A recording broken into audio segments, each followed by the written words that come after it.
Sejarah, mungkin itulah kalimat yang tepat untuk menggambarkan prestasi timnas saat ini. Setelah 3 timnas kita memastikan diri untuk lolos ke Piala Asia, yakni timnas U17, timnas U20, dan timnas senior. Kini timnas U23 juga punya potensi besar untuk melakukan hal serupa. Saat untuk kali pertama, timnas U23 Indonesia berada di pot 1 babak kualifikasi Piala Asia U23. Pot yang menggambarkan jika timnas Indonesia kini sudah memiliki standar tertinggi di sepak bola Asia, layaknya tim-tim terbaik Asia lainnya.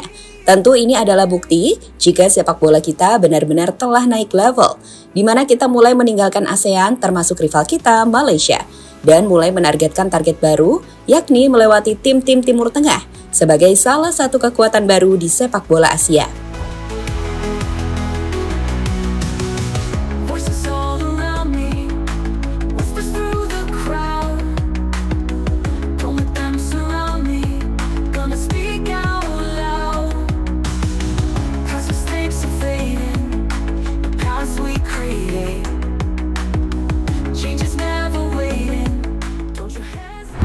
Nggak usah banyak basa-basi deh, timnas sekarang bagus kok. Apalagi yang mau dipertanyakan. Maksudnya kalian mau buka dari tahun berapa sih? Emang kita pernah masuk sampai di lolos ke seri 3 begini? Belum ada kan? Ya, jadi apalagi yang mesti dipertanyakan timnas sekarang bagaimana? Ya memang mereka bagus. Jadi ya memang itu yang layak harus dipertahankan ya. Indonesia tengah berada di jalur yang tepat. Dan menurut Bung Rocky Putirai, salah satu legenda sepak bola Indonesia, nggak perlu ada yang dipertanyakan soal prestasi timnas. Di senior, kita sudah lolos di round 3, yang sekaligus menyegel tiket timnas untuk lolos ke putaran final Piala Asia 2027 di Arab Saudi. Sebagai info, kita nggak pernah lolos sampai round 3 babak kualifikasi Piala Dunia. Sedang di timnas U20, timnas juga mampu lolos ke putaran final Piala Asia U20 yang akan dilangsungkan di China pada Februari 2025. Dan terbaru, timnas U17 kita juga lolos ke ajang Piala Asia U17 di Arab. Ini membuat Indonesia menjadi satu-satunya tim ASEAN yang sudah memastikan lolos di 3 level kompetisi Piala Asia, baik U17, U20, dan senior. Lihatlah gambar berikut ini. Dibandingkan rival-rival ASEAN kita, Indonesia jelas muncul dengan prestasi terbaik. Saat Thailand baru mengonfirmasi lolos di Piala Asia U17 dan U20, Vietnam baru mengonfirmasi lolos Piala Asia U17, dan Malaysia belum mengonfirmasi kelolosan di event Piala Asia di jenjang timnas manapun.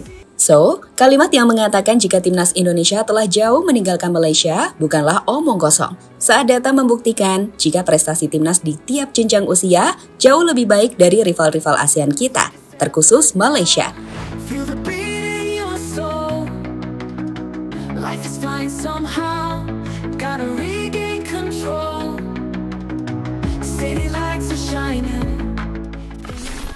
Melihat prestasi timnas Malaysia yang mulai tertinggal dari rival ASEAN lainnya seperti Vietnam, Thailand, dan Indonesia, media-media di Malaysia sejatinya juga sudah memberikan sorotan keras pada Federasi Sepak Bola Malaysia, seperti media onfootball.my yang menuliskan kegagalan Malaysia dalam keikutsertaan mereka di kejuaraan Asia Under 17 dan Under 20. Tentu saat tim-tim lain seperti Indonesia sukses besar, kegagalan Malaysia adalah kerugian besar saat mereka gagal mendekati prestasi timnas Indonesia untuk terus bersaing di level yang lebih tinggi. Saat ini sendiri, seperti kata Erick Thohir, level kita sudah meningkat. Di babak kualifikasi Piala Asia U23 saja, timnas dipastikan akan berada di pot 1 atau tim yang paling diunggulkan, bersama tim-tim seperti Jepang, Korea, Irak, China, Qatar, Arab, dan Vietnam. Ini terjadi setelah di ajang Piala Asia U23 sebelumnya, Indonesia berhasil lolos ke babak semifinal. Sebagai informasi, soal kualifikasi Piala Asia U23, babak kualifikasi sendiri akan berlangsung tahun depan, meskipun tanggal pastinya belum diumumkan oleh AFC. Namun dengan Indonesia berada di pot 1, Indonesia diprediksi akan mendapatkan keuntungan yang memperbesar peluang timnas untuk lolos ke Piala Asia U23. Dan jika itu terjadi, kita akan kembali membuat sejarah, yaitu dengan meloloskan 4 tim ke ajang Piala Asia.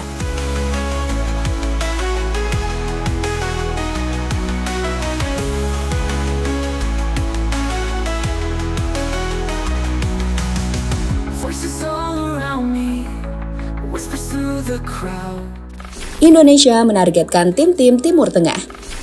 Setelah timnas Indonesia dapat dikatakan telah melewati level ASEAN, kini fokus dari skuad tim Garuda adalah melewati level dari tim-tim Timur Tengah, seperti Bahrain, Qatar, hingga Arab Saudi. Tentu ini bukan pekerjaan yang mudah, jika mengingat mereka adalah tim-tim kuat, bahkan dapat disebut sebagai tim langganan Piala Dunia, terkhusus jika berbicara soal Arab Saudi. Namun melihat apa yang terjadi di ajang Piala Asia U23, hingga apa yang ditunjukkan timnas di laga-laga babak kualifikasi Piala Dunia round 3, di mana timnas bisa menghentikan Arab dan Bahrain di kandang mereka sendiri untuk meraih kemenangan. Kami pikir potensi timnas untuk melewati tim-tim Timur Tengah seperti mereka terbuka, teman-teman. Dan jika itu terjadi, Indonesia akan menempatkan diri sebagai kekuatan baru di sepak bola Asia. Ya tentu saja tim-tim Timur Tengah juga nggak akan membiarkan Indonesia merebut posisi mereka, teman-teman. Dan inilah yang kemudian membuat perjuangan Indonesia menjadi lebih menarik, termasuk menghadapi aksi-aksi nakal mereka. Kalau kata fans Jepang, jika kita bisa melewati Timur Tengah, maka Indonesia akan berada di posisi seperti mereka.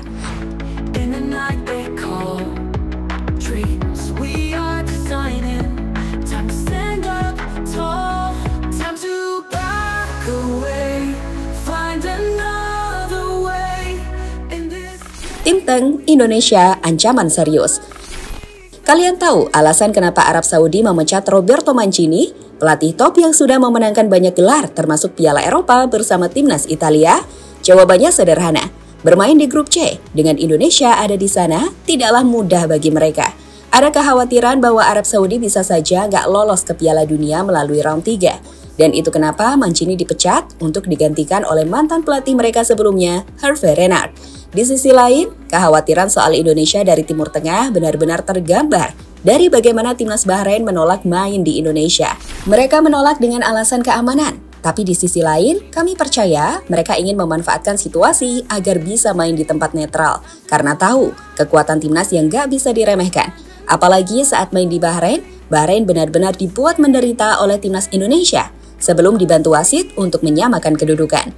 Jadi hal-hal inilah yang telah menggambarkan jika Indonesia adalah tim yang kini diwaspadai, termasuk oleh tim-tim kuat di Asia terkhusus Timur Tengah.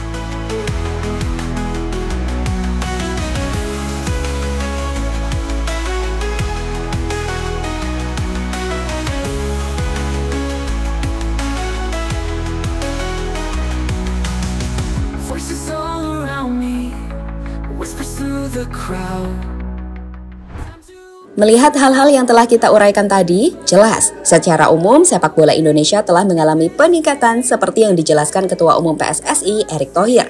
Di level ASEAN, tanpa harus memenangkan gelar AFF, kita telah membuat tim-tim lain iri dengan prestasi kita di Asia. Apalagi melihat timnas Indonesia yang mulai diwaspadai oleh tim-tim top Asia, tim-tim Timur Tengah. Jelas ini adalah peningkatan yang gak perlu dipertanyakan. Gimana? Setuju nggak?